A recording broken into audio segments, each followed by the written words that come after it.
போதைப் பொருள் பயன்படுத்தின வழக்குல கைது செய்யப்பட்டிருக்கக்கூடிய நடிகர் ஸ்ரீகாந்தோட மணி பர்ஸ்ல இப்ப போலீசார் என்னென்ன விஷயங்கள் இருக்குங்கிற மாதிரி ஒரு விசாரணை நடத்தி பார்த்திருக்காங்க.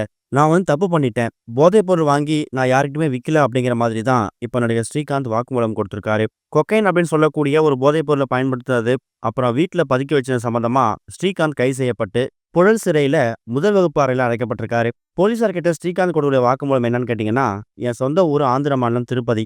அதே ஊர்ல என் அப்பா பேங்க்ல ஒர்க் பண்ணாரு. எங்க அம்மா தஞ்சாவூர் மாவட்டம் கும்பகோணத்தை சேர்ந்தவங்க. நான் எம்சிஏ படிச்சிருக்கிறேன். பார்த்திபன் கனவு, ரோஜா கூட்டம் இது மாதிரி படம் நடிச்சிருக்கேன். எதிர்பார்த்த அளவுக்கு வணிக ரீதியா என் படம் எதுவுமே வெற்றி பெறல. அதனால ஓரங்கட்டப்பட்ட ஹீரோ பட்டியலை சேர்ந்துட்டேன். எனக்கு பெண்கள் சகவாசம் அதிகம். திருமணத்துக்கு முன்னாடி நடிகை ஒருத்தர் கூட நெருங்கிய நட்புல இருந்தேன். பெரும் சர்ச்சைக்கு அப்புறமா 2007ஆம் வருஷம் அவங்களை திருமணம் பண்ணிக்கிட்டேன். எங்களுக்கு ஒரு மகன், ஒரு மகள் இருக்காங்க. எங்களோட திருமண வாழ்க்கை சரியா அமையல. என்னோட தவறான நடத்தை காரணமா சென்னை திருவண்ணாமலை இருக்கக்கூடிய அவங்க அம்மா வீட்டுக்கு என் ஒய்ஃப் அடிக்கடி போயிடுவாங்க. இப்பயும் நாங்க பிரிஞ்சுதான் வாழ்ந்துட்டு இருக்கோம். மகள் என் ஒய்ஃப் கூடயும், மகன் என் கூடயும் இருக்காங்க. நடிகர் நடத்தக்கூடிய எக்கச்சக்கமான பார்ட்டியில கலந்துக்கிட்டப்ப எனக்கு இந்த போதை பழக்கம் ஏற்பட்டுச்சு. அதுக்கு அடிமையாக நிலைக்கு நான் போயிட்டேன். கொக்கைன் விற்பனை பண்றவங்க எல்லாருமே தேடி போய் வாங்குற நிலைமைக்கு நான் போயிட்டேன். இந்த போதை காரணமா சில வருஷங்களுக்கு முன்னாடி ஹோட்டல் ஒன்றுல தகராறு ஏற்பட்டுச்சு. படங்கள் நடிக்கிற வாய்ப்பை தேடி அலைஞ்சப்ப நடிகை ஒருத்தவங்க மூலியமா ஒரு பிரபலமான கட்சியை சேர்ந்த ஒரு நபர்கிட்ட பழக்கம் ஏற்பட்டுச்சு. தீங்கிரை அப்படின்னு சொல்லக்கூடிய அந்த படத்தை தயாரிச்ச அவரு கொக்கைன் விற்பனை செய்ய தெரிய வந்துச்சு. அவர்கிட்ட இருந்து 5 லட்சம் ரூபாய் வரைக்கும் கொக்கைன் வாங்கியிருக்கேன். படத்தில் நடிக்கிறதுக்காக 10 லட்சம் ரூபாய் அவர் தர வேண்டி இருந்துச்சு. அந்த காசுக்கு பதிலா நான் கொக்கைன் வாங்கினேன். கடைசியா அவர்கிட்ட 250 கிராம் வாங்கி நான் பயன்படுத்துறேன். குடும்ப பிரச்சனை காரணமா நான் போதைக்கு அடிமையாகி தப்பு பண்ணிட்டேன். நான் இந்த போதைப் பொருளை வாங்கி எந்த விதமான நடிகர்களுக்கும் நான் விற்கல. வேறு நபர்களுக்கு நான் விற்பனை செய்யல அப்படிங்கிற மாதிரி தான் அவர் தெரிவிச்சிருக்காரு.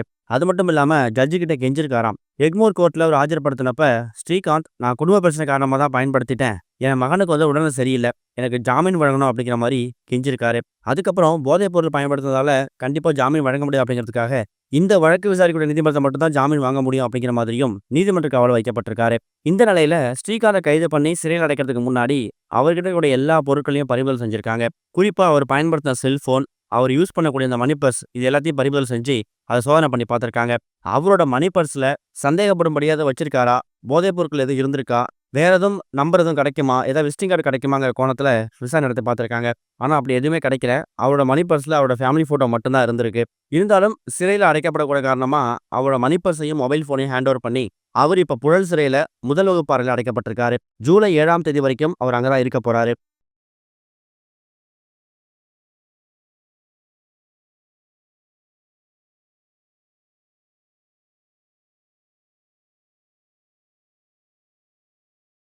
இதுவரைக்கும் கனெக்டிங் டிவிக்கு சப்ஸ்கிரைப் பண்ணனா மறக்காம சப்ஸ்கிரைப் பண்ணிக்கங்க. உடனடி அப்டேட்ஸ் பெறுவதற்கு நோட்டிஃபிகேஷன் பெல்லையும் கிளிக் பண்ணிக்கங்க.